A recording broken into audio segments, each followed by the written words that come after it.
All natural numbers are real, but all real numbers are not natural. ये क्या बात हुई? ये देखो, ये सब गोला गोला। मैं सुना था पहले 10th क्लास का पहला चैप्टर रियल नंबर सबसे आसान है। या तो कुछ समझ ही नहीं आ रहा है। आप लोग कुछ समझ में आ रहा है? ये रियल नंबर और नेचुरल नंबर मुझे कुछ समझ नहीं आ रहा। अरे क्या हुआ चिकू, नंबर सिस्टम पढ़ रहे हो क्या? नंबर सिस्टम तो बहुत इंटरेस्टिंग है, क्या तुम्हें समझ में आया? Oh no.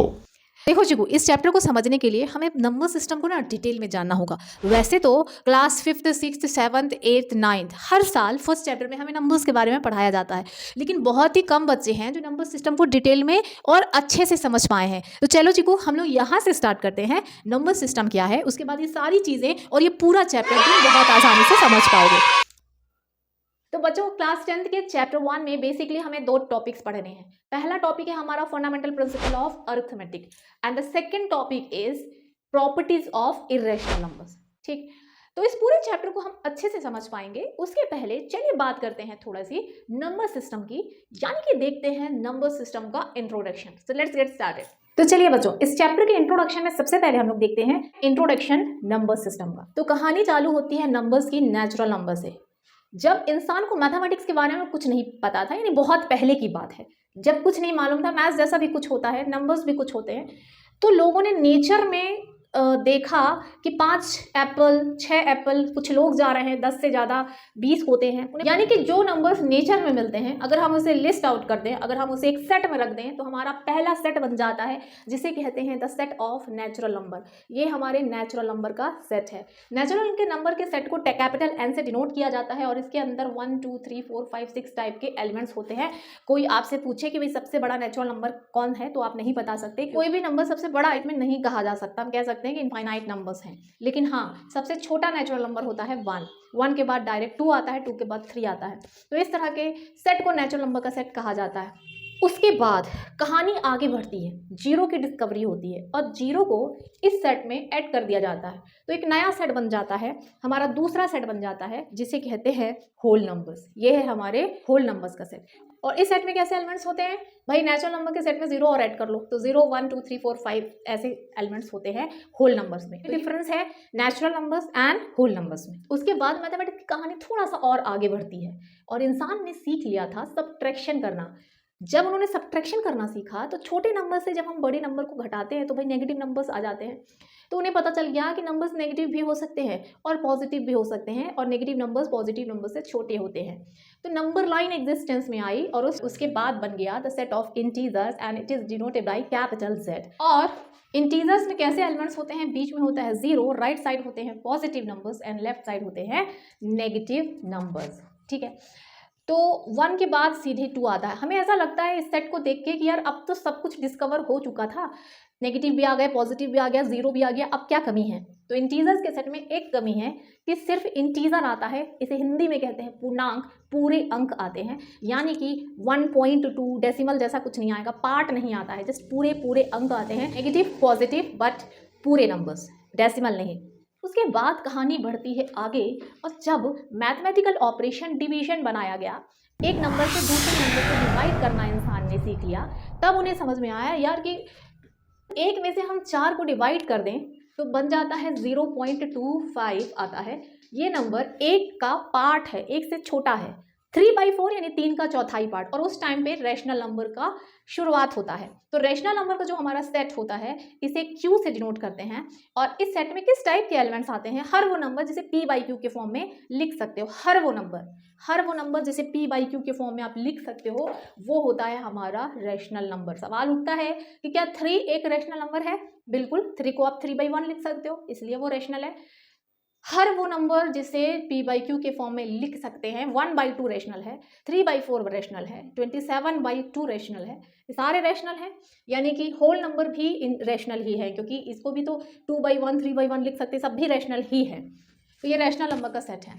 तो एक ऐसा सेट है जो इनमें से किसी भी रूल को फॉलो नहीं करता है, जिसमें कुछ ऐसे एलिमेंट्स आते हैं, ऐसे कुछ नंबर्स आते हैं जो कि थोड़ा अलग प्रॉपर्टी के होते हैं, जो कि रैशनल नहीं होते हैं, जिन्हें P/Q के फॉर्म में नहीं लिखा जा सकता, वो इरेशनल नंबर्स होते हैं। पाई, √2 √3 √5 ऐसे नंबर्स यहाँ पे इरेशनल्स होते हैं। तो ये है इरेशनल नंबर्स। उसके बाद the biggest set of number system, the big boss यानी कि आपका रियल नंबर का सेट, ये सारे सेट को अपने अंदर रखता है। तो चाहे रैशनल नंबर्स हों चाहे इरेशनल, सारे कैसे हैं, रियल नंबर्स होते हैं। चाहे रियल नंबर का सेट होता है, ये सारे नंबर्स रियल नंबर ही हैं।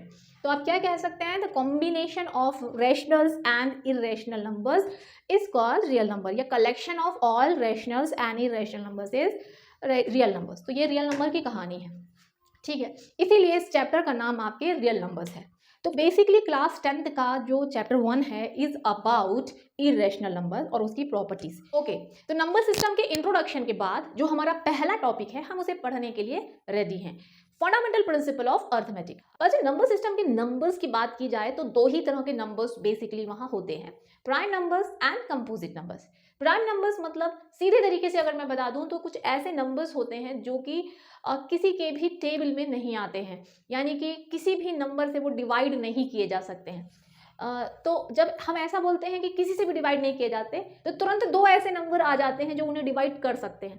एक तो वो खुद ही अपने आप को डिवाइड कर सकता है और दूसरा 1 उसको डिवाइड कर सकता है, यानी कि 1 और वो खुद नंबर, ये दो फैक्टर तो किसी भी प्राइम नंबर्स के होंगे ही। यानी हर एक प्राइम नंबर दो फैक्टर्स रखता है लेकिन दो से ज्यादा नहीं।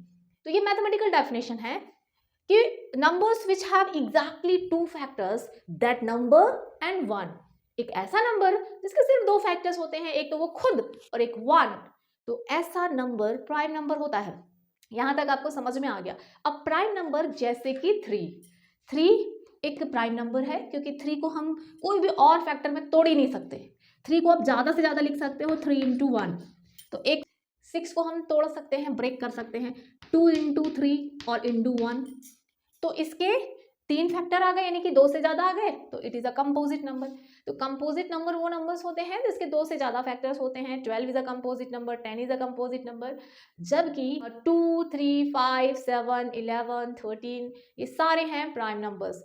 तो कार्ल फ्रेडरिक गॉस ने एक छोटा सा लेकिन बहुत ही इंपॉर्टेंट और जबरदस्त कॉन्सेप्ट दिया था जिसका नाम है फंडामेंटल थ्योरम ऑफ अर्थमेटिक। इन्होंने ये कहा था कि कोई भी जो कंपोजिट नंबर होता है, हर एक कंपोजिट नंबर प्राइम नंबर्स के फैक्टर के फॉर्म में लिखा जा सकता है। यस, उन्होंने कहा कि हर एक कंपोजिट नंबर प्राइम नंबर्स के फैक्टर के फॉर्म में लिखा जा सकता है। ठीक है, चलिए ऑफिशियल डेफिनेशन देख लेते हैं।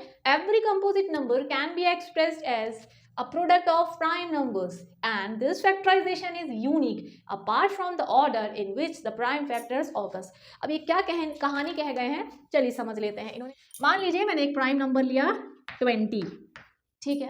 अब इस 20 के मैंने कहा कि प्राइम फैक्टर्स निकालिए, तो दो बच्चों ने प्राइम फैक्टर्स इसके निकाले। पहले बच्चे ने कह दिया कि भाई ये 4 × 5 है, यानी कि 2 × 2 × 5, यानी हम चाहें तो इसे लिख सकते हैं 2² × 5, ये इसके प्राइम फैक्टर्स है। लेकिन दूसरे बच्चे ने कहा कि मैं पहले 5 लिखूंगा और बाद में लिखूंगा ये। तो देखिए फैक्टर क्या तैयार हुए, 2 बार 2 और 1 बार 5, लेकिन उसने बस ऑर्डर चेंज कर दिया है। तो बात तो वही हुई ना, 20 के प्राइम फैक्टर्स कौन है, 2, 2, 5। चाहे ऐसे लिख लो चाहे ऐसे लिख लो, बस यही इस कॉन्सेप्ट में बताया गया है आपको कि every composite number can be express as the prime. हर एक कंपोजिट नंबर, दुनिया का कोई भी कंपोजिट नंबर इसी तरह से प्राइम नंबर्स के फैक्टर के फॉर्म में तोड़ा जा सकता है, और ये जो फैक्टराइजेशन है वो यूनिक होता है, यानी कि चाहे कोई भी दुनिया का व्यक्ति इसके प्राइम फैक्टर्स निकाले वो यही निकलेंगे। हाँ, लिखने का तरीका पलटा हुआ हो सकता है, अलग हो सकता है, apart from the order in which the prime factors occurs, यानी ऑर्डर बस चेंज हो सकते हैं। ठीक है, ये अब सवाल उठता है कि हम इसे क्यों पढ़ रहे हैं। तो बच्चों हम इसे पढ़ रहे हैं क्योंकि जो हमारी पहली एक्सरसाइज है वो एक जाने पहचाने टॉपिक जो आप बचपन से पढ़ते आ रहे हो, LCM एंड SCF, उस कॉन्सेप्ट पे बेस्ड है। तो LCM एंड SCF हम लोग निकालते हैं, एक्चुअली उसके पीछे का थ्योरम या प्रिंसिपल यही होता है। चलिए देखते हैं कि किस तरह के क्वेश्चंस हैं और कैसे हमें उन्हें करना है। यकीन जानिए first exercise is very very easy, बस एक नई चीज आपको समझनी थी जो कि ये था। तो चलिए बच्चों आप क्वेश्चंस की बात करते हैं। हमारी पहली एक्सरसाइज है यानी कि 1.1, उस पे जो क्वेश्चंस हैं तो बेसिकली उसमें हमें निकालना है LCM and HCF of numbers. किस मेथड से? प्राइम फैक्टराइजेशन मेथड से। इन सभी नंबर्स का हमें प्राइम फैक्टराइजेशन करना है। ये इतना इजी और छोटा सा टॉपिक होने के बाद भी कई बार बच्चों को इसमें कंफ्यूजन होता है। तो मैं आपको बता दूं कि 2, 3, 5, 7, 11, 13, 17, 19 ये है हमारे प्राइम नंबर्स, जिससे हमें जिसके फॉर्मेट में हमें किसी भी कंपोजिट नंबर को ब्रेक करना है यानी कि तोड़ना है, यानी कि उसके फैक्टर्स बनाने हैं। तो फर्स्ट एग्जांपल से स्टार्ट करते हैं। पहला क्वेश्चन है 140। हमें 140 को प्राइम फैक्टराइज करना है। याद रखिए कि अगर यूनिट डिजिट इवन है या जीरो है तो आपको फैक्टराइजेशन 2 से स्टार्ट करना है। जब हम इसे 2 से डिवाइड करना है, हमें डिवाइड कैसे करना है? सिर्फ प्राइम नंबर से। तो हम पहले 2 क्यों चुन रहे हैं? क्योंकि यूनिट डिजिट में अगर कोई इवन नंबर हो और जीरो भी हो इंक्लूडिंग जीरो तो हम उससे 2 से स्टार्ट करते हैं। 2 से डिवाइड जब हम इसे करेंगे तो 2 7 14 होता है, 0 आ गया। ऐसे ही 2 से फिर से ये कट रहा है क्योंकि लास्ट यूनिट डिजिट में फिर से 0 है, तो 2 35 70, तो 35 5 से डिवाइड होता है, 5 7 35। अब 7 तो एक प्राइम नंबर है, वो खुद से ही कट सकता है, 7 1 7। तो जब तक 1 आ जाता है हमें ये काम करते रहना है। तो अब जो ये नंबर्स आ रहे हैं ये है इसके प्राइम फैक्टर्स। 2 × 2 × 5 × 7। अब चूंकि 2 2 बार है तो हम इसे लिख सकते हैं 2² × 5 × 7। बस यही है इसके प्राइम फैक्टर्स। तो इस तरह से हमें प्राइम फैक्टराइजेशन करना है बाकी के नंबर्स का। तो हमारा सेकंड क्वेश्चन है find the prime factors of 156। ये फिर से इवन नंबर है तो हम लोग 2 से स्टार्ट करेंगे। 2 7 14, 1 बच गया और 1 लग गया 6 के साथ, 16 हो गया, तो 2 8 16। फिर से इवन नंबर है, 2 से चालू करना है। 2 3 6, 1 बच गया, ये 18 हो गया, 2 9 18। अब ये इवन नंबर नहीं है। 39 3 से डिवाइड हो रहा है, 3 1 3 3 13 इज अ प्राइम नंबर, तो 13 तो सिर्फ 13 से ही कट सकता है, तो 13 1 13। तो देखिए यहाँ पे प्राइम फैक्टर्स इसके तैयार हो गए हैं। 2 × 2 × 3 × 13। अब जो है वो 2 बार आ रहा है तो 2² × 3 × 13 लिखा जा सकता है। तो ये हैं इसके प्राइम फैक्टर्स। अभी बच्चों हमारा नेक्स्ट क्वेश्चन है 3 8 2 5 के प्राइम फैक्टर्स निकालने हैं। अब ये नंबर या तो 3 से डिवाइड हो सकता है या तो 5 से। तो 3 से होगा कि नहीं आप डिविजिबिलिटी चेक कर सकते हैं। सबके डिजिट को ऐड करो। 3 + 8 11, 11 + 2 13, 13 + 5 18, 18 आ रहा है, 18 3 से कटता है, इसका मतलब ये 3 से डिवाइड होगा। 3 से डिवाइड करते हैं, 3 1 एंड 3 2 2 बचा, 3 7 21, 1 बचा, 5 में जुड़ा तो 15 हो गया ये, एंड 3 5 15। अभी 3 से कट रहा है कि नहीं फिर से चेक कर लेते हैं। 1 + 2 3, 3 + 7 10, 10 + 5 15, 15 3 से कटता है ना, 3 से डिवाइड हो जाएगा। 3 4 12, इसके बाद 3 2 6, 3 5 15, 425 आया। ये 3 से डिवाइड नहीं हो सकता, तो अब इसे 5 से ही करना है। 5 के लिए हम श्योर हैं क्योंकि यूनिट डिजिट में जो है वो 5 आ रहा है, तो 5 अगर यूनिट डिजिट में है तो 5 से डेफिनेटली कटता ही है। 5 8 टाइम्स 40 होता है, 2 बचा, 2 5 से जुड़ गया तो 25 हो गया, 5 5 25, 85 आया। अच्छा, अब इसके बाद ये फिर से 5 से कट रहा है, 17 5 85 होता है, तो 17। अब ये प्राइम नंबर आ गया तो 17 1 17। ठीक है, तो फैक्टर्स क्या मिले इसके? 3 × 5 × 5 यानी कि 3² एंड × 5² मिलते हैं। ठीक है, तो हमारा नेक्स्ट नंबर है 5005। हमें इसके प्राइम फैक्टर्स निकालने हैं। यूनिट डिजिट में 5 है तो ऑब्वियसली ये 5 से ही डिवाइड होगा। 5 से डिवाइड करते हैं, 1001। अब 1001 आता है। कई बार बच्चे यहाँ फंस जाते हैं, ये किससे कटता है? तो देखिए ये 2 से नहीं कटेगा, ये 5 से भी नहीं कट सकता। अब हम 3 से चेक करते हैं। 3 की डिविजिबिलिटी क्या होती है कि अगर डिजिट का सम 3 से कट रहा हो तो डिजिट का सम क्या होता है? 1 + 1 2, 2 तो 3 से कट नहीं रहा, तो ये 3 से भी नहीं डिवाइड होगा, 5 से भी नहीं होगा। अब हम इसे 7 से डिवाइड करेंगे। 7 से डिवाइड करेंगे तो ये आएगा 7 1 7, 3 बचा, 7 4 28, 2 बचा, 7 3 21, 143 आया। जो 143 है किसी भी प्राइम नंबर से नहीं डिवाइड हो रहा है, 11 से होगा। तो अगर हम इसे 11 से डिवाइड करेंगे तो 11 1 11, 3 बचा, 33 हो गया, तो 11 3 33। अब ये 13 से ही कटेगा क्योंकि और प्राइम नंबर है, 13 1 13। तो जो प्राइम फैक्टर्स हैं 5005 के, ये हैं 5 × 7 × 11 × 13।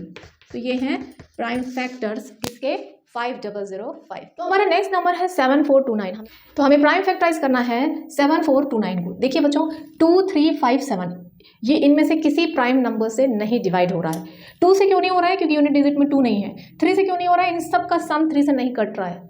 5 से क्यों नहीं है? 5 के लिए यूनिट डिजिट में 0 या 5 होना चाहिए। क्या ये नंबर 13 से डिविजिबल है? इसके लिए हमें 13 की डिविजिबिलिटी रूल लगानी होगी। 13 की डिविजिबिलिटी रूल ये है कि यूनिट जो सबसे लास्ट n वाला डिजिट है ना, उसका 4 टाइम्स कर लेंगे, तो 9 4 36। उसके बाद बचे हुए नंबर को उसमें ऐड कर लेंगे, तो ये आ रहा है 778। अगर ये नंबर 13 से कट रहा है तो पूरा नंबर भी 13 से डिविजिबल होगा, लेकिन ये 13 से डिविजिबल नहीं है। इसका मतलब हम लोग 13 से डिवाइड नहीं कर सकते। 13 के डिविजिबिलिटी रूल के हिसाब से 13 से भी डिवाइड नहीं हो रहा है। 13 के बाद नेक्स्ट प्राइम नंबर कौन है? 17। तो अब हम इसे 70 से डिवाइड करेंगे, तो 17 4 जा होता है 68। 68 हुआ। अब यहाँ पे बचा आपका 6 बच गया, तो 62 हो गया ये यहाँ पे। और 17 3 जा 51 होता है। 11 बच गया, 11 और 9 119 हुए, और 17 7 जा 119, तो आ रहा है 437। 437 सीधे 19 से डिवाइड हो सकता है। 19 2 जा 38 होता है, और 38 जब इससे सब्ट्रैक्ट करेंगे तो ये आ जाएगा 57। 19 3 जा 57। 23 प्राइम नंबर है, 23 से ही डिवाइड किया जा सकता है। 23 1 जा 23। तो prime factors of 7429 are 17 into 19 into 23। Exercise के आगे के क्वेश्चंस में हमें निकालना है LCM and HCF. LCM and HCF जितना पुराना टॉपिक है आपके लिए, लेकिन बच्चों को अक्सर उसमें भी कंफ्यूजन होता है। तो चलिए यहाँ से चालू करते हैं कि एलसीएम एचसीएफ क्या होते हैं, है ना बच्चों? क्योंकि जब पढ़ रहे हैं तो ऐसे पढ़ें कि कोई भी डाउट ना रह जाए। तो देखिए बच्चों, होता क्या है कि एलसीएम एंड एचसीएफ हैं तो प्राइम फैक्टराइजेशन से ही रिलेटेड टॉपिक, लेकिन बेसिकली एलसीएम एचसीएफ क्या होते हैं? एलसीएम ऑफ 2 और मोर नंबर्स। अगर हमें 2 या 2 से ज़्यादा नंबर्स का एलसीएम निकालना है तो बेसिकली एलसीएम होता क्या है? ये प्रोडक्ट होता है greatest power of each prime factors involve in the numbers. देखिए ये तो बात हुई ऑफिशियल डेफिनेशन की, लेकिन एलसीएम बेसिकली होता क्या है? मान लीजिए ए और बी का हम एलसीएम निकालना चाहते हैं, तो ए और बी दोनों नंबर से डिवाइड हो जाने वाला छोटे से छोटा नंबर कौन है? अगर हम ए बी सी तीनों का एलसीएम निकाल रहे हैं तो ए बी सी तीनों से डिवाइड हो जाने वाला ऐसा कौन सा छोटे से छोटा नंबर होता है? वो एलसीएम होता है। So LCM is the smallest number which is divisible by all of the given numbers. LCM of A B and C is the smallest number which is divisible by A B and C. तो ये LCM है। अब HCF क्या होता है? HCF of 2 और more than numbers. 2 या 2 से ज्यादा नंबर्स का एचसीएफ क्या होता है? Product of smallest powers of each common factors involve in the numbers. अब ये तो बात हुई ऑफिशियल डेफिनेशन की। HCF of A B and C होता क्या है? HCF is the greatest number or largest number which can divide A B C exactly. वो बड़े से बड़ा नंबर ए बी सी का एचसीएफ होता है जो कि तीनों को एग्जैक्टली डिवाइड कर लेता है। तीनों को डिवाइड कर पाने वाला, एग्जैक्टली डिवाइड कर पाने वाला बड़े से बड़ा नंबर या लार्जेस्ट नंबर या सबसे बड़ा नंबर ही एचसीएफ होता है। ऐसा कौन सा नंबर है जो कि, ऐसा कौन सा सबसे बड़ा नंबर है जो ए बी सी तीनों को एग्जैक्टली डिवाइड कर पाए? वो होता है ए बी सी का एचसीएफ। एलसीएम और एचसीएफ में एक रिलेशनशिप भी होती है। LCM multiplied by HCF is equal to product of numbers. लेकिन याद रहे कि ये जो रिलेशनशिप है ये सिर्फ 2 नंबर्स के लिए एप्लीकेबल है। अगर हमें 2 से ज़्यादा नंबर्स दिए हुए हैं तो ये रिलेशनशिप वहाँ लगता नहीं है। अब जो हमारा सेकंड क्वेश्चन है उसमें हमें कुछ एग्जांपल्स दिए हैं, कुछ क्वेश्चंस दिए हैं, कुछ पेयर ऑफ नंबर्स दिए हैं, उनका हमें निकालना है एलसीएम एंड एचसीएफ और ये रिलेशनशिप को वेरीफाई करना है। पहला पेयर है 26 एंड 91 का। तो बच्चों 26 को हम प्राइम फैक्टर, छोटा सा नंबर है वो तो आप वैसे भी कर सकते थे। 26 को 2 से डिवाइड करेंगे 13 आएगा। 13 एक प्राइम नंबर है, 13 1 13। तो 26 के प्राइम फैक्टर्स क्या होंगे? 2 इंटू 13 होंगे। किसी को कोई डाउट नहीं है, यहाँ पे छोटा सा नंबर है। 91 लेते हैं, कटता है 7 प्राइम नंबर्स है, 2 से नहीं कटेगा, 3 से नहीं कटेगा, मतलब वैसा ही जो हमने कॉन्सेप्ट वहाँ देखा था। तो 13 7 91 होता है, इसलिए 7 से जब डिवाइड किए तो 13 आ गया। 13 अगेन अ प्राइम नंबर, 13 1 13। तो 91 के होते हैं 13 इंटू 7 या 7 इंटू 13। ठीक है, अब इन दोनों का हमें एलसीएम निकालना है। तो एलसीएम में हमें क्या करना होता है? सारे फैक्टर्स लेने होते हैं। तो मान लीजिए एक फैक्टर 2 है, 2 ले लेंगे। 7 है, 7 ले लेंगे। 13 है, 13 ले लेंगे। अब 13 में दोनों में सेम पावर है, इसलिए हम 13 ही लेंगे। लेकिन अगर किसी में 2 पावर होती, किसी में 3, तो हम 3 वाला लेते हैं पावर। ठीक है, तो ये हो जाएगा इंटू 91, यानी कि 182 आ रहा है एलसीएम। एचसीएफ निकालना है तो उसमें कॉमन पावर लेनी होती है। तो देखिए 2 तो दोनों में है नहीं, 7 भी दोनों नहीं, कॉमन सिर्फ कौन है? 13। और 13 की आपको स्मॉलेस्ट पावर लेनी होगी, लेकिन यहाँ पे बराबर है इसलिए 13 ही इसका एचसीएफ आएगा। अब इसने कहा है कि रिलेशनशिप को भी वेरीफाई करो। तो जब हम एलसीएम इंटू एचसीएफ कर देते हैं तो क्या आता है? ये आता है आपका 182 मल्टीप्लाई बाई 13, ठीक है, 23, 2366 आ रहा है एलसीएम इंटू एचसीएफ। अब प्रोडक्ट ऑफ नंबर्स भी कर लेते हैं, प्रोडक्ट ऑफ नंबर्स यानी हम नंबर्स को मल्टीप्लाई कर लेते हैं, ठीक है।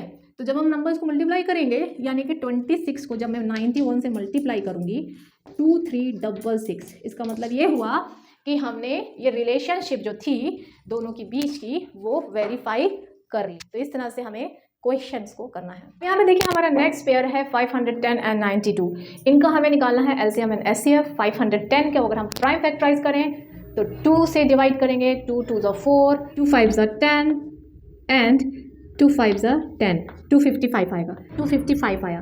अब हम इसे 3 से डिवाइड कर सकते हैं, 3 से डिवाइड करते हैं तो 3 8 जा 24, एक बचा, एक 5 में लिख गया तो 15 हो गया, तो 3 5 जा होता है 15, तो ये आ गया आपका 85। 85 5 से डिवाइड हो जाएगा, है ना, 17 5 जा 85 होता है, 17 आ जाएगा, और 17 खुद से ही डिवाइड होगा क्योंकि वो प्राइम नंबर है।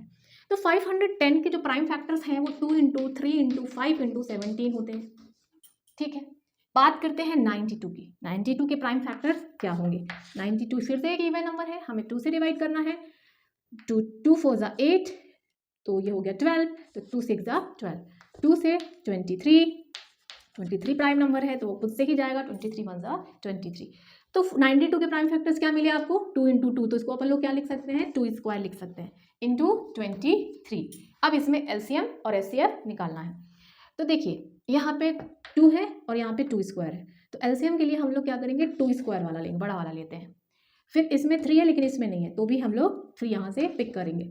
फिर यहाँ 5 नहीं है, इसमें है, लेंगे। फिर 17 पिक करेंगे, फिर यहाँ से 23 पिक करेंगे, ठीक है, क्योंकि हर एक प्राइम फैक्टर की हाईएस्ट पावर लेनी होती है। तो ये हो जाएगा 2 स्क्वायर 4, 5 3 15 इंटू 17 इंटू 23। तो जब हम इन्हें मल्टीप्लाई करेंगे ये आ रहा है 23460 इज एलसीएम। तो इन दोनों नंबर्स का एलसीएम क्या है? 23460। एचसीएफ में हमें कॉमन पावर लेनी होती है और वो भी स्मॉलेस्ट। कॉमन मतलब कि जो दोनों में हो। तो देखिए सिर्फ 2 ही तो है जो 2 कॉमन है ना। अब इसमें 2 की पावर 1 है, इसमें 2 की पावर 2 है, तो स्मॉलेस्ट पावर कौन सी हुई? 2 ही ना, तो 2 इज द एचसीएफ। एचसीएफ हमेशा कम आएगा, एलसीएम हमेशा बड़ा आएगा। अब हम रिलेशनशिप को वेरीफाई करते हैं, LCM into HCF is equal to product of numbers. तो 23460 इंटू 2, जब हम इन्हें मल्टीप्लाई किए तो कितना आ गया? 46920।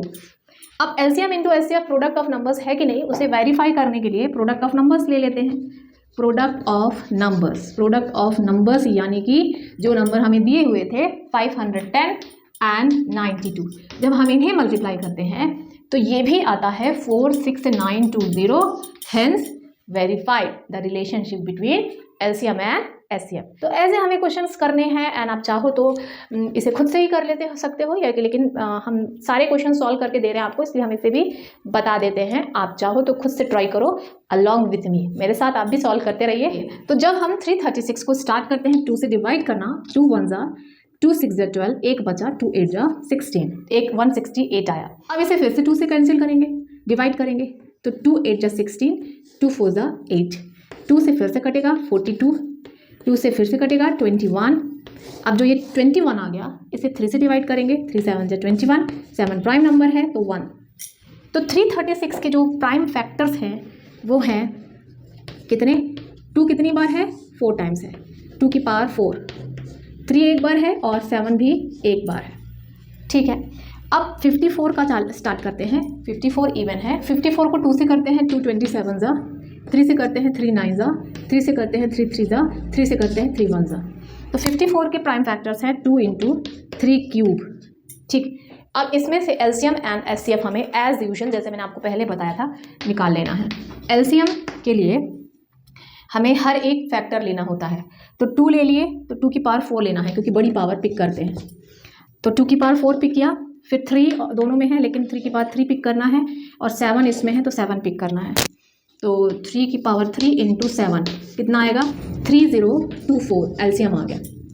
फिर एचसीएफ निकालेंगे, तो एचसीएफ निकालने पे आपको कॉमन लेना होता है पावर्स। कॉमन तो देखिए 2 और 3 कॉमन है, तो 2 की पावर 4 और 2 में 2 छोटा है, छोटी पावर लेनी होती है, और इसमें 3 2 3 जा 6, तो एचसीएफ आ गया 6। अब हम जल्दी से रिलेशनशिप वेरीफाई कर लेते हैं। एलसीएम इंटू एचसीएफ कितना आ रहा है? 3024 मल्टीप्लाइड बाई 6। तो जब हमने एलसीएम को एचसीएफ से मल्टीप्लाई किया तो 18144 आ रहा है प्रोडक्ट एलसीएम इंटू एचसीएफ। अब जब प्रोडक्ट ऑफ नंबर्स करते हैं, इन दोनों को मल्टीप्लाई करते हैं, तो भी हमारा 18144 आता है। इसका मतलब ये हुआ कि जो रिलेशनशिप है वो वेरीफाई होती है, हैंस वेरीफाइड।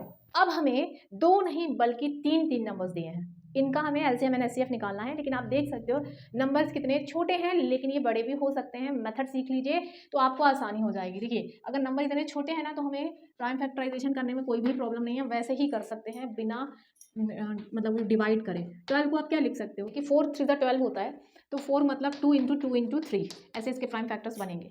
ठीक है, यानी हम कह सकते हैं 12 के हो गए 2² × 3। फाइन। दूसरा नंबर है हमारा 15 होता है 5 3 15, तो 5 × 3। नेक्स्ट है 21 का हो गया आपका 7 × 3 3 7 21। ठीक है, जब हम लोग निकालेंगे एलसीएम में हर एक फैक्टर लेना है और वो भी उसकी ग्रेटेस्ट पावर लेनी होती है, जैसे कि आपको पता है। तो यहाँ पे 2² लेना है, फिर 3 लेना है, फिर 5 लेना है, फिर 7 लेना है, यानी कि 7 5 2² एंड 3 सब में बराबर पावर है, तो एक बार 3 ले लेंगे। तो 4 3 12, 12 5 60 और 60 × 7, तो ये आएगा 420। तो एलसीएम आ रहा है 420।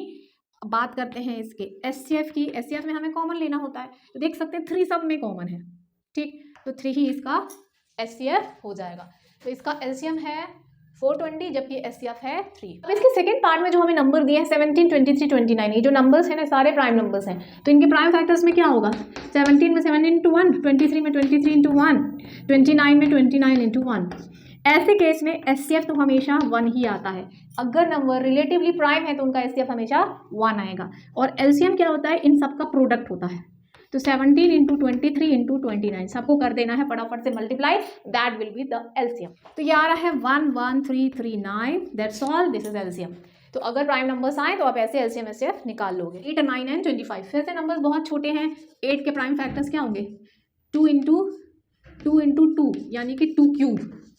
ठीक है, 9 का 3 × 3 यानी 3², 25 का 5 × 5 यानी 5²। अगर एचसीएफ पूछा जाए आपसे कि एचसीएफ यानी कि कॉमन, तो कुछ भी नहीं है, कॉमन कुछ भी नहीं है, तो एचसीएफ इज अगेन 1। अगर पूछा जाए कि एलसीएम क्या होगा, तो एलसीएम हो जाएगा, देखिए ये नंबर भी रिलेटिवली प्राइम है, यानी आपस में नहीं कटते हैं, कोई भी कॉमन फैक्टर नहीं है, तो इनका एलसीएम भी प्रोडक्ट ऑफ नंबर्स ही होगा, 8 × 9 × 25 ही होगा। तो ये हो जाएगा 72 × 25, तो 1800 आ रहा है इसका एलसीएम। ठीक है, तो ऐसे आपको 3 नंबर्स दिए हो, छोटे हो चाहे बड़े हो, प्रोसेस सेम रहेगी। That is how to find LCM and HCF. बस इतना याद रखना कि जब छोटे नंबर्स हो तो ऐसे ही निकाल सकते हैं फैक्टर्स, प्राइम फैक्टर ही तो निकालना है, और अगर बड़े हो तो आप डिवाइड कर लो। चलिए अब देखिए यहाँ पे नेक्स्ट क्वेश्चन है, क्वेश्चन नंबर 4। यहाँ पे 2 नंबर्स हैं, थोड़ा बड़े नंबर हैं, 306 एंड 657। इन दोनों नंबर्स के एचसीएफ दिया हुआ है 9, एलसीएम हमें निकालना है। तो एक तरीका तो ये हो सकता है कि नंबर तो शो किया है, आप सीधे सीधे इनका एलसीएम निकाल लो, लेकिन आप सोचिए कि एचसीएफ क्यों दिया है। अगर हमें इन्होंने सीधे सीधे एलसीएम ही निकालना था उस मेथड से, तो एचसीएफ क्यों गिवन है? इसलिए गिवन है so that we can use the relationship between LCM and HCF. ये क्वेश्चन इसलिए ऐसे फॉर्मेट में है कि हम इसमें दोनों के बीच रिलेशनशिप का यूज़ कर सकें। हम लिखेंगे we know that LCM into HCF is equal to product of numbers. तो अगर आपको एलसीएम निकालना है, जब कभी हमें एलसीएम निकालना है कोई भी नंबर का, तो यहाँ पे नंबर आपका ये है, is nothing but product of numbers divided by HCF. तो प्रोडक्ट ऑफ नंबर्स यानी 306 multiplied by 657 divided by HCF यानी कि 9। ठीक है, अब सीधे मल्टीप्लाई करने से मतलब कैंसिल कर लेते हैं 9 से। 9 1s are and 9 3s are 27, तो 9 4 34 आएगा। तो अभी हमें 34 मल्टीप्लाइड बाई 657 करना है, जो कि आता है 22338, 22338 आता है इनका प्रोडक्ट। तो इस तरह से हम रिलेशनशिप का यूज़ कर सकते हैं, एंड रिलेशनशिप का यूज़ करने वाले क्वेश्चन बहुत आते हैं एग्जाम में, तो ऐसे क्वेश्चन ध्यान से देख लीजिए। अब हम लोग बढ़ते हैं हमारे क्वेश्चन नंबर 5 की ओर, एंड इन 5th क्वेश्चन इन्होंने पूछा है check whether 6 raised to n can end with the digit 0 for any natural number n। क्या है, कहा है कि 6 के ऊपर हम क्या कोई ऐसी नेचुरल नंबर पावर में लें कि उसमें 0 आएगा, एंड से 0 से एंड होगा। फॉर एग्जाम्पल जैसे हम 10 के ऊपर पावर 2 लेते हैं तो 100 आता है, तो यहाँ पे एंड हो रहा है 0 से। ठीक, तो क्या n की कोई पावर 6 के ऊपर ले सकते हैं तो या n होता है 0 से, ये बताना है। जैसे किसी ने 3 ले लिया तो 6 की पावर 3 216 आ जाएगा। यूनिट प्लेस में 6 आ रहा है, नहीं आ रहा 0, तो आप कैसे पता लगाओगे? और 6 की जगह कोई और नंबर दे दिया जाए। देखिए आपको कोई भी इन्होंने नंबर दिया हो, 8 की पावर n, 6 की पावर n, 4 की पावर n, कोई भी नंबर दिया हो, आपको करने का तरीका एक ही रहेगा। होता क्या है, छोटा सा कॉन्सेप्ट देख लेते हैं कि एक्चुअली कोई भी डिजिट में कोई पावर लेने पे, किसी भी नंबर पे पावर लेने पे 0 कब आता है? 0 सिर्फ तब आता है अगर उसके प्राइम फैक्टर्स में एक 2 और एक 5, कम से कम एक 2 और एक 5 जरूर मिले। 2 5 10 हो जाएगा। जैसे ही 10 के ऊपर आप कोई पावर लेते हो तो ही 10 आ सकता है।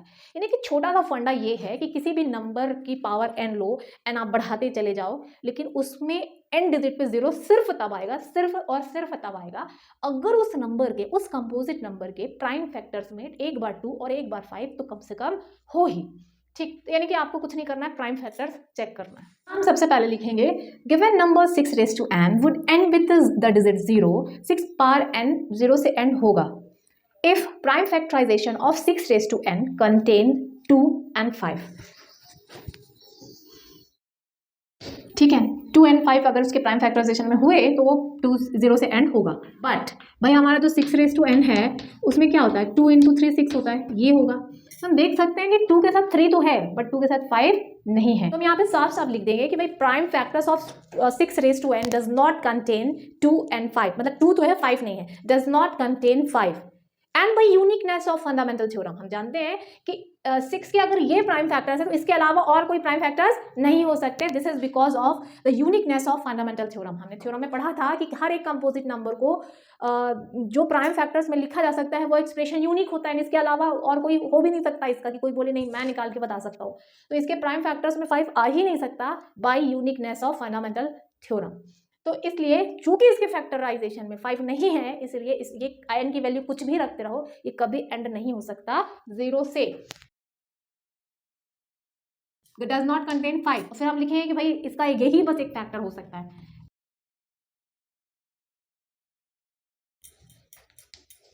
2 and 3 सिर्फ ही 8 फैक्टर्स हैं। अब चूंकि इसके प्राइम फैक्टराइजेशन में 5 नहीं है तो आप n कुछ भी रखते रहो, ये 0 से एंड नहीं होगा। तो समझ में आ रही बात? आपको लास्ट में कंक्लूजन जरूर लिखना है। Hence there is no natural number n for which 6 raise to n end with the digit 0। बात करते हैं बच्चों हम लोग अपने क्वेश्चन नंबर 6 की। यहाँ पे इन्होंने 2 भारी भरकम टाइप के नंबर्स हमें दे रखे हैं और पूछा है कि क्या ये कंपोजिट नंबर है। चेक करिए या एक्सप्लेन करिए कि why they are composite number. अगर किसी भी नंबर के 2 से ज़्यादा फैक्टर्स हैं तो वो कंपोजिट नंबर होता है। ठीक है, तो हमें ना एक एक करके दोनों को सॉल्व करना है। पहला नंबर क्या है हमारा, 7 into 11 into 13 प्लस 13। अब देखिए हम सबसे पहले तो इसमें से 13 कॉमन ले लेते हैं। जब अपन 13 कॉमन लिए तो इसके पास 3 नंबर्स थे, उसमें से 13 ले चुके हैं, तो 7 into 11 बच गया। इसके पास सिर्फ 13 था, वो भी ले लिए तो 1 बच गया। तो ये आ गया 13 into 77 प्लस 1 यानी कि 78। ठीक है, अब इसको फैक्टराइज करें अगर तो 13 into 6 होता है 78 और 6 क्या होता है 2 into 3, यानी कि इसके प्राइम फैक्टर्स हैं 13 स्क्वायर इंटू 2 into 3 कि इसके 2 से ज़्यादा फैक्टर्स हैं। As this number has more than 2 factors hence it is a composite number. Reason क्या है, because it has more than 2 factors. जो नेक्स्ट नंबर है और भी लंबा चौड़ा सा है, उसमें भी कुछ और अलग नहीं करना है, वही करना है जो हमने यहाँ पे किया था। अब मुझे आप बताइए कि इसमें से क्या कॉमन ले सकते हैं। देख सकते हैं यहाँ भी 5 है, यहाँ भी 5। अब 5 कॉमन लोगे, जब हम यहाँ पे 5 कॉमन लेंगे तो बचा हुआ लिख लेना है।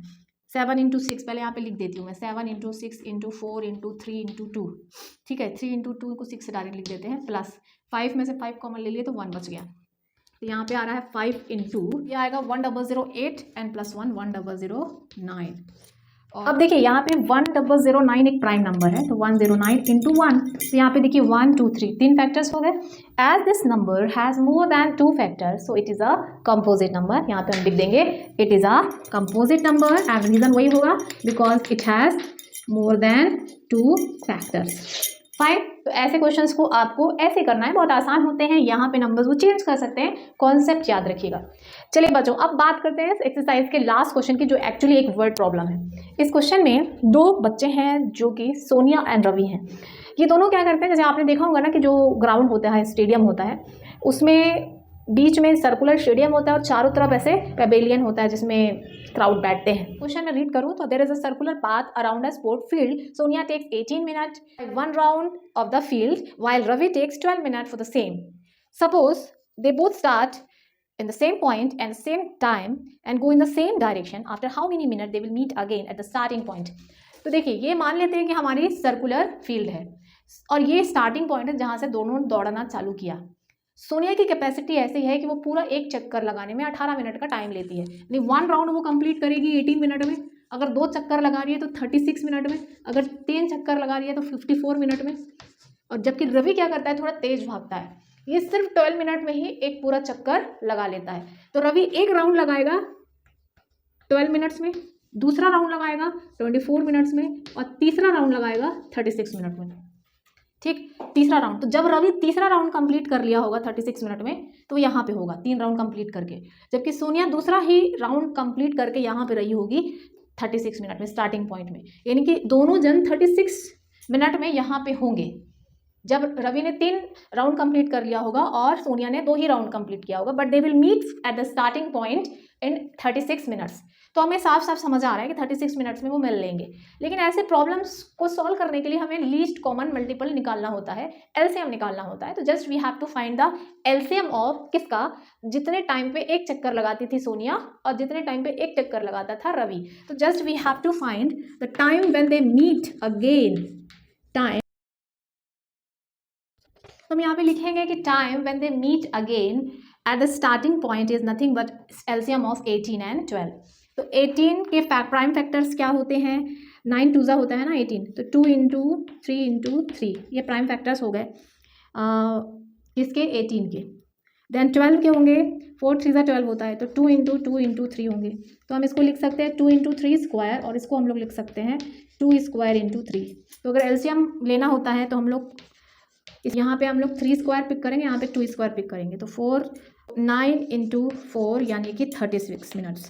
तो 36 मिनट्स के बाद वो एक दूसरे से स्टार्टिंग पॉइंट में मिलेंगे, जबकि बिना एलसीएम निकालने भी हमने पता कर लिया था इसे। ठीक है, तो ऐसे वर्ड प्रॉब्लम में हमें एलसीएम निकालना होता है when they meet in the starting point और इस तरह के क्वेश्चन। तो आई होप आपको समझ में आ गया है और ऐसे क्वेश्चन आप आसानी से कर पाओगे। तो यहाँ से हमारी एक्सरसाइज कंप्लीट होती है 1.1।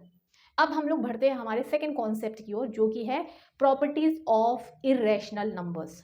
चलिए, अब अगर एनसीईआरटी एक्सरसाइज 1.2 की बात की जाए, हमारे क्लास 10 तक के जो फर्स्ट चैप्टर का जो सेकंड पार्ट है उसकी बात की जाए, तो अब जो क्वेश्चंस हैं उसमें मेन जो सबसे इंपॉर्टेंट टॉपिक है is proving root 2, root 3, root 5 is irrational. ये तीनों में एक थ्योरम है 1.3, prove that root 2 is irrational. बहुत बार बोर्ड एग्जाम में आई है, लेकिन रूट 3 भी आ सकती है, रूट 5 भी आ सकती है। ठीक है, तीनों को करने का तरीका एक है, आप चाहे तो किसी को भी एक प्रूव कर लो, एक ही तरीका है। एनसीईआरटी में मतलब एक्सरसाइज में रूट 5 दिया है, एग्जाम्पल में रूट 2 दिया है, तो मैं आपको बता रही हूँ उसको करना कैसे है। सब में एक जैसा ही मेथड, अप्रोच एक जैसी है।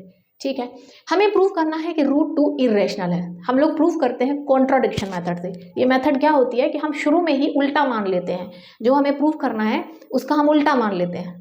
ठीक है, यानी अगर उसका सही लेफ्ट है तो हम राइट मान के चलेंगे, ऐसा हम लोग इसको कहते हैं कॉन्ट्राडिक्शन मेथड। तो हमें प्रूव करना है रूट 2 इरेशनल है, हम उल्टा मान चुके हैं। Let us assume root 2 is a rational number, मान लेते हैं कि रूट 2 एक रैशनल नंबर है।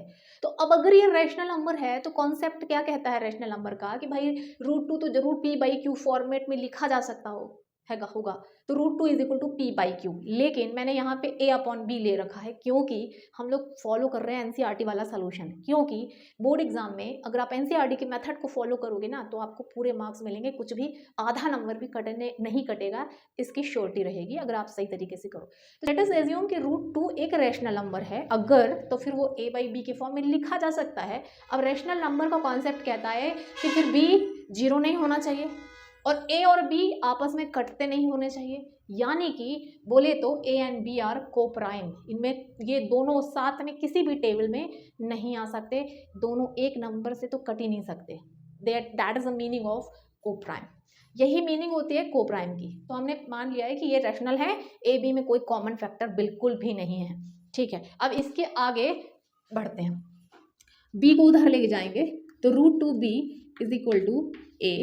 फिर क्या करना है, on squaring both the sides, on squaring both the sides.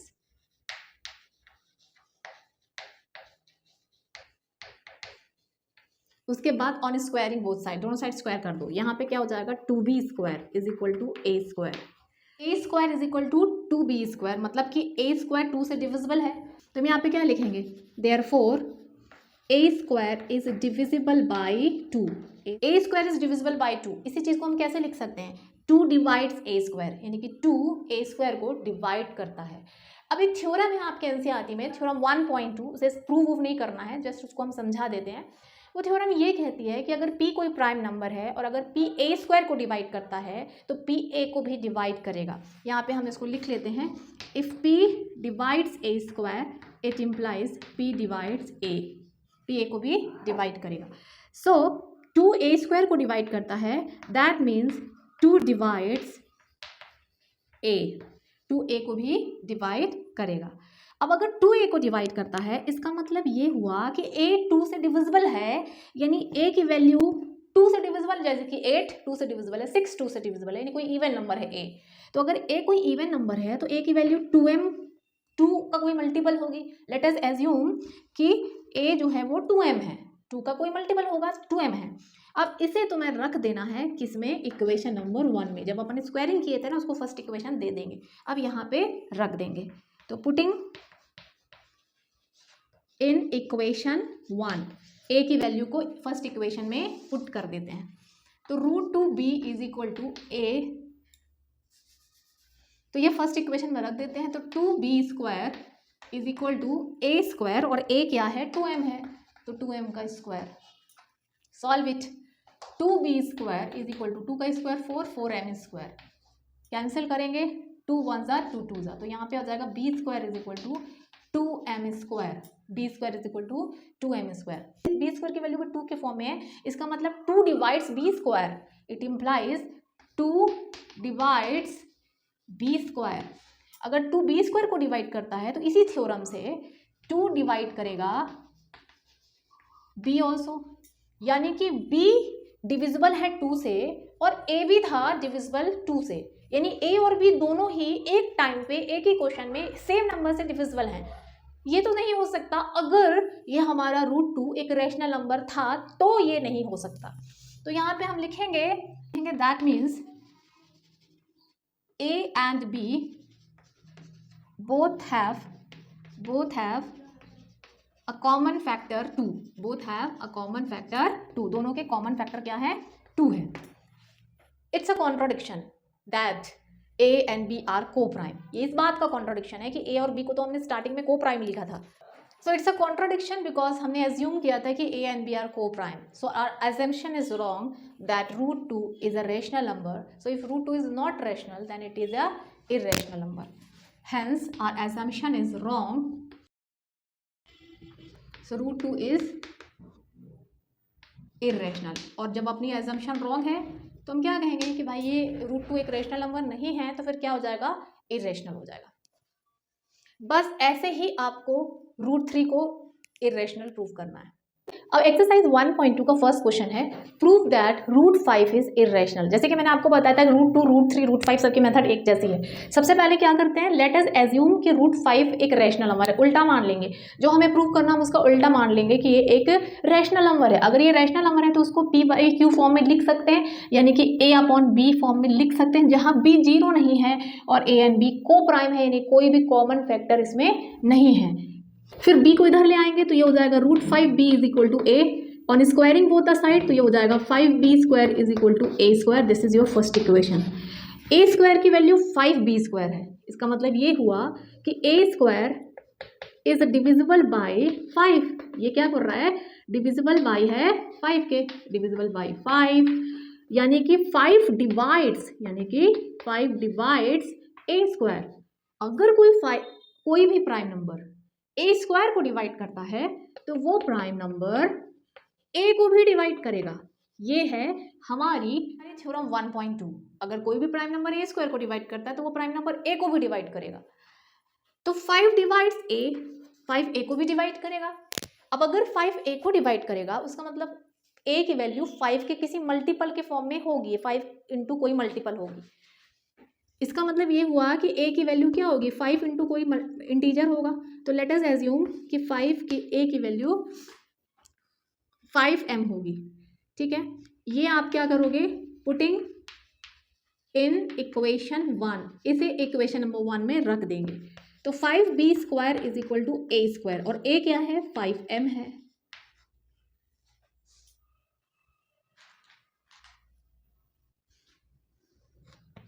Five b square is equal to 5 का स्क्वायर 25m²। यहाँ से 5 5 1 जा 5 5 जा कट जाएगा, b² is equal to 5m²। अब b² की वैल्यू 5 इंटू सम इंटीजर है, इसका मतलब क्या हुआ कि 5 यहाँ पे लिखेंगे, it means 5 divides b², 5 b² को डिवाइड करता है। एंड इसी थ्योरम से कि 5 b² को डिवाइड करता है तो 5b को भी डिवाइड करेगा, तो 5 डिवाइड्स b। यहाँ पे देखिए आपने लिखा था कि 5 डिवाइड्स a एंड यहाँ पे आप लिख रहे हैं कि 5 डिवाइड्स b, यानी a और b दोनों नंबर्स एक ही नंबर से कट रहे हैं। इसका मतलब ये लोग तो कोप्राइम है ही नहीं, जो हमने पहले एज्यूम कर लिया था, और यानी कि हमारी एजम्पशन रॉन्ग है, यानी कि √5 एक रेशनल नंबर है ही नहीं, और अगर वो रेशनल नहीं है तो वो इर्रेशनल है। हम लास्ट में कंक्लूड कर देंगे, इट इज़ कॉन्ट्राडिक्शन और assumption that a and b are coprime. a और b कोप्राइम नहीं हो सकते, इसका मतलब कि √5 को a/b के फॉर्म में नहीं लिख सकते, सो it is not rational, but √5 is a irrational number. तो इस तरह से हमें √5 को करना है। अब अगर मैं आपसे कहूँ कि √3 को करके बताओ, तो जहाँ जहाँ मैंने 5 लिख रखा है ना, वहाँ वहाँ बस आप 3 कर देना, और इसी तरह से आप इसे आसानी से कर पाओगे, ठीक है। √2 भी देख लिया, √5 भी देख लिया, अगर √3 आता है आप कर पाओगे, √7 आता है तो आप 5 की जगह 7 कर देना, ठीक है। अब सेकेंड क्वेश्चन में हमें प्रूव करना है 3 + 2 √5 is irrational. Same method, same approach रहेगी इसकी भी। Late us assume 3 + 2 √5 is a rational number, हम इसे रैशनल मान लेंगे, यानी कि 3 + 2 √5 को भी आप a/b फॉर्म में लिख सकते हो, चाहो तो आप p/q का यूज कर सकते हो, नो प्रॉब्लम। तो डिनोमिनेटर 0 नहीं होगा and a and b are coprime, ये हम मान के चल रहे हैं। अब ध्यान से सुनिएगा करना क्या है, अब इसको ना सॉल्व करते जाना। अब इसमें स्क्वायरिंग वाली मेथड यूज़ नहीं करते, इसमें अपन क्या करते हैं कि जैसे एक्स्ट्रा टर्म है ना, जैसे √5 बस यहाँ रखना, बाकी सब उधर भेज देना है। तो a/b +3 को उधर भेजेंगे तो -3, तो 2 √5 इज इक्वल टू, इसको सॉल्व करेंगे थोड़ा सा, तो b a - 3b, तो √5 is equal to a - 3b upon 2b, ये आ गया। तो √5 के इक्वल ये आ गया है। अब याद रहे, इस क्वेश्चन को करने तक आप ये बात प्रूव कर चुके हैं, √2 is irrational, √3 is irrational, √5 is irrational, यानी अब आप जानते हो कि √5 एक इर्रेशनल नंबर है। इस इर्रेशनल नंबर के इक्वल ये है। अब अगर ये इर्रेशनल है तब तो सही है, लेकिन अगर ये रैशनल नंबर है तो एक रैशनल नंबर एक इर्रेशनल नंबर के इक्वल हो ही नहीं सकता, तो यहाँ से आपका कॉन्ट्राडिक्शन आपको मिल जाएगा। तो अब हम इसे देखते हैं कि ये कैसा है। तो चूंकि a एंड b हम यहाँ पे लिखेंगे as a and b are integers. भाई आपने जब इसको a/b के फॉर्म में लिखा था उस टाइम पे a और b क्या थे, इंटीजर्स थे, आर इंटीजर्स, ठीक है। तो अगर a b इंटीजर्स हैं तो a - 3b is also integer, और b अगर इंटीजर है तो 2b and 2b is also integer. तो अगर किसी इंटीजर में से दूसरा इंटीजर डिवाइड करते हैं तो क्या होता है, हमें हमेशा एक रैशनल नंबर तो मिलता है। तो a - 3b upon 2b is a rational number, ये एक रैशनल नंबर आ रहा है। देखो वैसे ही तुम्हें पता चल गया था, क्योंकि p/q फॉर्म में दिख रहा है ना, तो ये तो रैशनल है। तो एक रैशनल नंबर एक इर्रेशनल नंबर के इक्वल कभी हो ही नहीं सकता, यानी कि √5 इट इम्प्लाइज कि अगर √5 इसके इक्वल है, इसका मतलब हम कह रहे हैं कि √5 रेशनल है, which shows √5 is a rational number. ये √5 को ही रेशनल बता दे रहा है। हम लिखेंगे कि भाई ये तो कॉन्ट्राडिक्शन है, क्योंकि हमने प्रूव किया है, हम जानते हैं कि प्राइम नंबर पे रूट लग जाता तो इर्रेशनल ही होता है। तो लिखेंगे इट्स अ कॉन्ट्राडिक्शन